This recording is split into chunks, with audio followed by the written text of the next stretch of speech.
আসসালামু আলাইকুম। আজ আমরা এসেছি একটা ড্রাগন বাগানে। নাম শুনে এটাকে ভয়ংকর মনে হলেও এটা আসলে কোনো ভয়ংকর জিনিস না। এটা একটা খুবই সুস্বাদু ও মজাদার ফল। এই বাগানটা আমাদের বাড়ি থেকে মাত্র 1 কিলোমিটার দূরে। আমরা কিছুদিন ধরে এখানে যাওয়ার পরিকল্পনা করেছিলাম, কিন্তু যাওয়া হচ্ছিল না। যাতায়াতের সমস্যা না থাকলেও সমস্যা ছিল আবহাওয়ার। কিছুদিন ধরে এত পরিমাণ বৃষ্টি হচ্ছে যে ঘর থেকে বের হওয়াই যাচ্ছে না। যেহেতু এখন আবহাওয়া ভালো, তাই আজই চলে এলাম এই বাগানে। আমিও আমার কিছু বন্ধুরা মিলে এসেছি এই বাগানটা ঘুরে দেখতে ও কিছু ফল কিনতে। আগেই বলে রাখি, এই বাগানের ফলের সাথে বাজারের কেমিক্যাল যুক্ত ফলের কোনো তুলনা হবে না। এই বাগানের ফল একদম কেমিক্যাল মুক্ত, এটা একদম অর্গানিক ফল। আমরা প্রথমে বাগানে ঢুকে দেখি গাছে প্রচুর পরিমাণে ফুল। ভেবেছিলাম এখানে বোধহয় বেশি একটা ফল পাকেনি, কিন্তু একটু সামনে যেতেই আমরা অবাক। প্রবেশ পথের গাছগুলোতে শুধুমাত্র ফুল থাকলেও পরের গাছগুলোতে যেমন ফুল রয়েছে তেমন রয়েছে ফলও। এই ড্রাগন গাছের ফুল ফুটে রাতের বেলা আর বন্ধ হয়ে যায় সকাল 8টার দিকে। যেহেতু আমরা বিকালের দিকে এসেছি,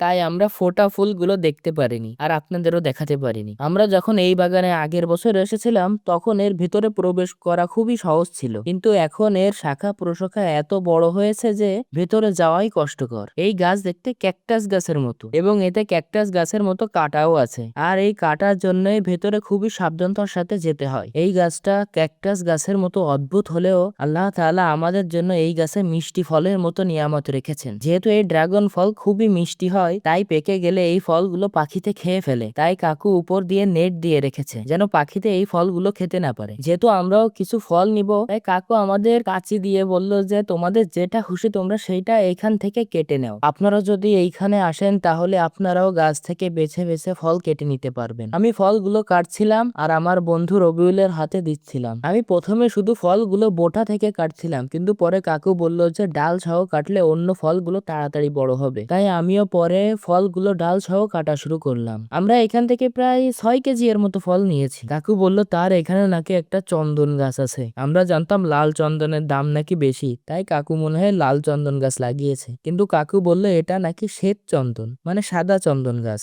এইটার দাম নাকি লাল চন্দনের থেকেও বেশি। এই চন্দন গাছটার বয়স মাত্র 5 বছর মতো, তাই এটা এখনো ছোট। এরপর রবিউলকে বললাম যে তুই একটা ফল খেয়ে দেখ কেমন মিষ্টি। ও খেয়ে বলল মাশাল্লাহ ভালোই মিষ্টি। এরপর আমিও একটা ফল কেটে খেলাম। খেয়ে বুঝলাম আসলে এই ফলের সাথে বাজারের ফলের তুলনা হয় না। এই ফল খেতে মাশাল্লাহ অনেক মিষ্টি, কারণ এই ফলগুলো কোনো কেমিক্যাল যুক্ত না, এটা একদম অর্গানিক। এরপর কাকুর কাছে জিজ্ঞেস করলাম যে তার এই ক্ষেত কতটুকু জমির উপর। সে বলল এটা 12 কাঠা, অর্থাৎ 30 শতক জমির উপর। তার বাগানের লোকেশন বানিয়াপুকুর, ফুলতলা, খুলনা। যেহেতু সে একজন কলেজের শিক্ষক, তাই সে সকাল 9টা থেকে 3টা পর্যন্ত বাড়ি থাকে না। এই সময় তাকে বাড়ি পাওয়া যাবে না, সে এই সময় কলেজে থাকে। তিনি শিক্ষকতার পাশাপাশি এই বাগানটা দেখাশোনা করেন। এটা তিনি শখ করে শুরু করলেও এখন এটা বাণিজ্যিকভাবে পরিচালনা করছেন। তিনি এই বাগানটা শুরু করেন 2015 সালে, আর এই বাগানে ফল আসা শুরু হয় 2017 সালে। তার কাছে আর একটা প্রশ্ন ছিল, নতুনরা যদি এই বাগান শুরু করতে চায় তাহলে তার পরামর্শ কি। তিনি বলেন আমরা আগে এই